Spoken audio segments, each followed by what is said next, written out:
Shirt की drafting और pattern making. Fashion design tailoring का एक महत्वपूर्ण हिस्सा होता है। सिलाई से पहले किसी भी परिधान की ड्राफ्टिंग करना और पैटर्न बनाना बहुत ही महत्वपूर्ण होता है। विशेष रूप से जब बात फुल शर्ट की हो तो उसका पैटर्न सटीकता और अनुभव से बनाना आवश्यक होता है ताकि शर्ट पहनने में आरामदायक हो और आकर्षक दिखे। ब्राउन पेपर का उपयोग ड्राफ्टिंग के लिए इसलिए किया जाता है क्योंकि यह मजबूत, टिकाऊ और आसानी से पैटर्न काटने के लिए उपयुक्त होता है। इस पर पहले डिजाइन का खाका बनाया जाता है जिसमें नाप, कटिंग लाइन, सिलाई मार्जिन, बटन पोजीशन आदि चिन्हित किए जाते हैं। आइए देखें कि इसके लिए किन आवश्यक सामग्रियों की जरूरत होती है। Brown paper, measuring tape, scale, सीधी रेखाओं के लिए स्ट्रेट स्केल और वक्र रेखाओं के लिए फ्रेंच कर्व स्केल, पेंसिल या मार्कर, कैंची, ट्रेसिंग व्हील अगर ट्रेस करना हो।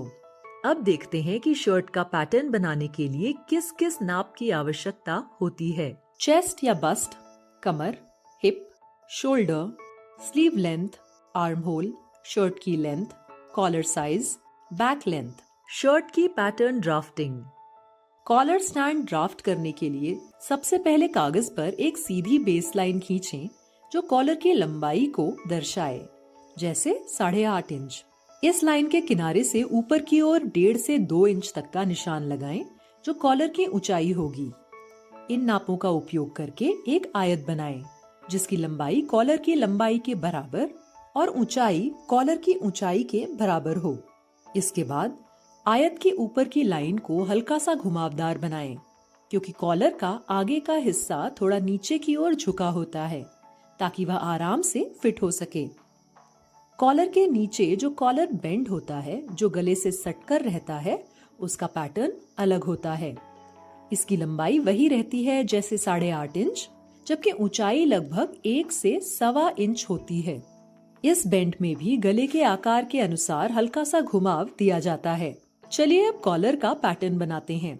कॉलर के 2 पैटर्न होते हैं। एक कॉलर बेंड होता है जो नीचे का हिस्सा होता है और दूसरा कॉलर स्टैंड होता है जो ऊपर का कॉलर होता है। दोनों पैटर्न में लगभग आधा इंच मार्जिन चारों तरफ देना आवश्यक है। पेपर पर शर्ट के पीछे के हिस्से की ड्राफ्टिंग। पेपर पर शर्ट के पीछे के हिस्से की ड्राफ्टिंग के लिए सबसे पहले पेपर के एक कोने से नीचे की ओर शर्ट की लंबाई के बराबर एक सीधी लाइन खींचें।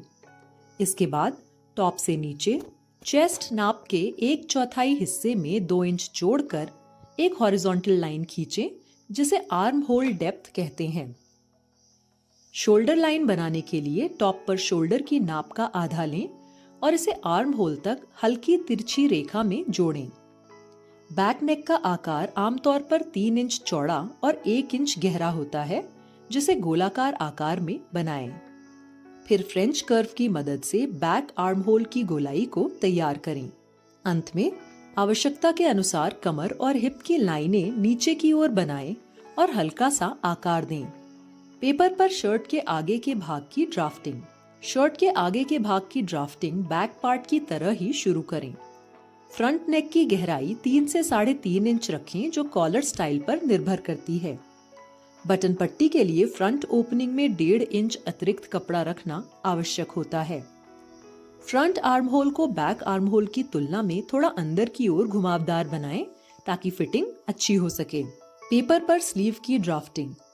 पेपर पर बाजू की लंबाई और आधा आर्म होल प्लस 1 इंच चौड़ाई के अनुसार एक आयताकार बॉक्स बनाएं। फिर आर्म होल के अनुसार फ्रंट और बैक स्लीव कर्व को अलग अलग आकार दें और स्लीव कैप बनाएं।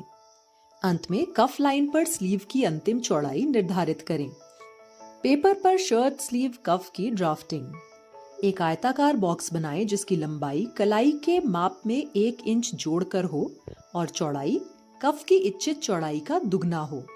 कफ में बटन लगाने और मोड़ने के लिए पर्याप्त मार्जिन छोड़ें। पेपर पैटर्न में सीम अलाउंस और कटिंग करना। सभी पैटर्न पर आधा इंच से 1 इंच तक सीम अलाउंस जोड़ें। फ्रंट ओपनिंग, साइड सीम, कंधा, स्लीव हेड, कॉलर आदि पर सीम लगाते समय सावधानी बरतें। इसके बाद सभी पैटर्न को कैंची से सावधानी पूर्वक काट लें। सभी कटे हुए पैटर्न को उचित नाम जैसे फ्रंट, बैक, स्लीव, कॉलर और कफ का लेबल दें।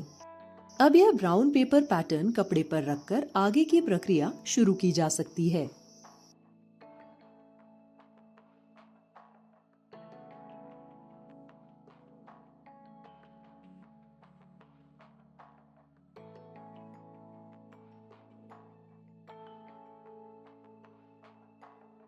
सारांश।